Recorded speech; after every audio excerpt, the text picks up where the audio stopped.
Do you think Kevin Hart's in the P Diddy videos? Oh no. No, I don't think. Oh no. Dude, he's on one of the videos where the girl's hair caught on fire. Oh, I saw that one. Yeah, and I mean, he used to host them.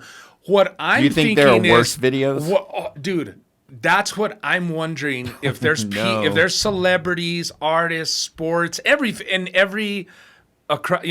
the field, saying, "Oh my God, I hope that doesn't go." I know, right? Fuck, they were filming me, or they were filming her. You know what I mean? Yeah. That sucks. Because say we did all kinds of shit back in the day, and we had parties. I'm and like that's thinking, dude, I'm like, cool. They will when you're. I tell people, man. I go, you are always on camera. Always. You know this. Or do you? Do you not know this? You're on camera constantly. You're in the bank. You're on camera. You're on the street. You're on camera. You're at Walgreens. Houses. You're at Walmart. You're walking past houses. They're everywhere. We're on camera right now. Yeah. You're on camera every single day. Think. And people are filming. I film in the bathroom. I mean? Yeah, like, you got to be a really good citizen. You got to film fights and accidents before you help. Yeah, right. Do you know what I mean? Like, I think about it, and I was a joke that I was like, man, how do I make this joke happen? I'm like, I'm a real good citizen, man. I film an accident or a fight and post it on Facebook or YouTube before I help. Because that's the world.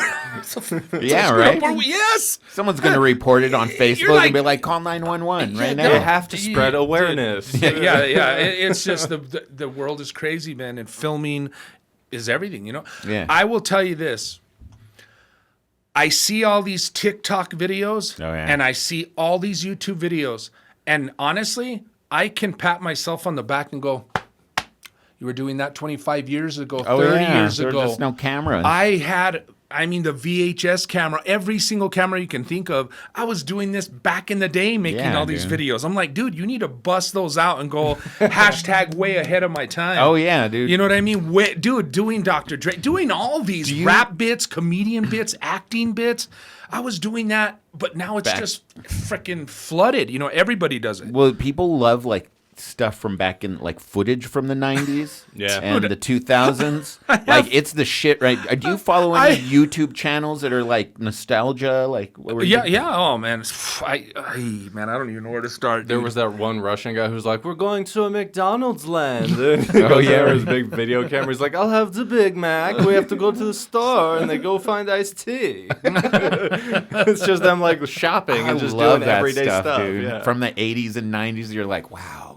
It's just a different time, right? Well, everything has came back from, to me, I was born at the perfect time. Me too. I truly feel that I was born at the perfect time because, I got to experience the Atari, not a phone that you had to dial, on the rotary phone. You had to carry. 2600? Yeah, yes. Atari 2600. I still have it. Do you? I still have my Atari. Awesome. This is the thing about Chicanos, man. When you get something, they said, you better make it last forever. Your shoes, you only get one pair. You only get one Atari. You only get one motorcycle and one bike. You break it, you're screwed. Dude, so I still have a stereo too. Dude, I begged for Christmas with a stereo, and it was a radio, a cassette, and it had a record player in it. It's just a box, bro. It's only like this big, but it has a record player. You press it, and the record player comes half out, so the record goes half in. That thing still works, and that Atari, and I just look at them, I'm like, they're cool. Damn it, yeah, because I really, I took care of it because I knew I'm only getting one. What about those big stereo cabinets that Grandma used to have with the turntable? Dude, and with it's like the fucking as big as a sofa, dude. Dude, my uncle had one of those, bro. Yeah. And that's a lot of the times where you would there was a marijuana plant, And he was one of those hipster dudes back in the day, bro, the Doobie Brothers. So he had all the records, him and my aunt, they had the records. And that's where I got introduced to the biggest music folder of all time is the 70s.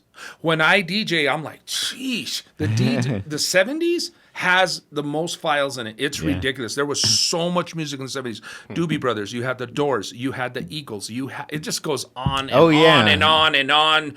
You know, all of them. It just goes on and on and on and on and on. That was the time where, you know, rock had progressed from its initial big bang to it was being more refined. You were starting to see a lot more artistry. People were getting into like 12-string guitars and shit like that and trying to make the harmonies a little bit more precise. The recording techniques were better and... Oh, yeah. I mean, I know. It was this guy's a huge fan of Phil Spector. His personal work. But what were you going to say? Wall of sound and guns. Bodies. Well, I remember in Why Do Fools Fall in Love, he said, he goes, doo-wop is out. He goes, the Beatles took it, the Beatles stomped it out, and Jimi Hendrix took it somewhere else. Like, he just basically told him, this is where music has gone. Because you had Elvis, we gotta win, it was Elvis. Then it was the Beatles, we gotta win she loves this race. You, boom. And then it's just, it's Purple Haze. So it just the whole progression of music. And then 80s developed. Took it, completely somewhere else. Well, you had New Wave. And what were you listening to the 80s? Like MTV? In the 80s? MTV? Yeah, right? Dude, MTV was one of the greatest. So like Flock of Seagulls, Johnny Mellencamp. Dire Straits. Money Ain't for Nothing. Billie Jean, Michael Jackson. Oh, yeah. All the bands, there was Cyndi Lauper, there was Like a Virgin, Madonna, all these, you Flock of Seagulls, all that. I ran so far away. And then they had to make the video, which videos are still, I'm still watching. I'm watching Sweetie. I'm watching Drake. I'm watching Kendrick Lamar videos. Like, wow, they just went onto YouTube. MTV died one day. I honestly don't know when it died. I think when what was the Jersey Shore? Yeah. Well, no, before that, what was the reality show? Real World. The Real World. Yes, when they had the house. That was the first. That was the first reality show. I wish they would come out with more Real World seasons of Chappelle Show. Right? You remember that? Where the dude was just banging that dude's girlfriend while that guy was crying and jacking off. What he's doing now. Dude, two of my Dave Chappelle favorite bits, man, and they're so bad, is, where he's doing, where he's the racist, but he's black. Oh, the black racist. Yeah, and then he's blind. But then he's delivering milk to that family, to the N family, and he's like, I'm on it, and he's it's just so bad, but only he could get away with it. Yeah. And he did. He pushed the envelope too. And Comedy Central, you had 2 great seasons of Chappelle, and then it was over. Now, what do you think people would think if Dave Chappelle came out and he said, "I'm voting for Donald Trump"? They give him $100 million? Yeah, Netflix would, sure. Yeah, and this whole thing has taken us back to the Hillary Trump days too. It's the same thing now. It's so nuts. It's Kamala and it's Trump. And Trump was here yesterday. Now it's like, oh my God. Everybody's like, what's gonna perspire from a Democratic state? Is everybody gonna get crazy? You know what I mean? I just say, hey, this is what people believe, and you cannot change people's opinions. Let them. I'm not going to make you like Coke if you like Pepsi. Yeah. I'm not going to make you like the Raiders if you like the Broncos. I'm not going to make you be a Catholic if you're a Christian. You can't make people do what they want. That's called freedom. That's called everything. Freedom of religion, freedom of speech. Yeah. Let people without John, that's who you're for? Mm-hmm. I'm off your podcast, dude. We're done. And I'm like, you can't just let somebody have their opinions. It's their life, Don't try to change people. Yeah, John. Well, sorry. Yeah, John. Stop trying to change Alan Andy's films. Trying to pray the gay away. That's my fault. Stop trying to take away his music, man.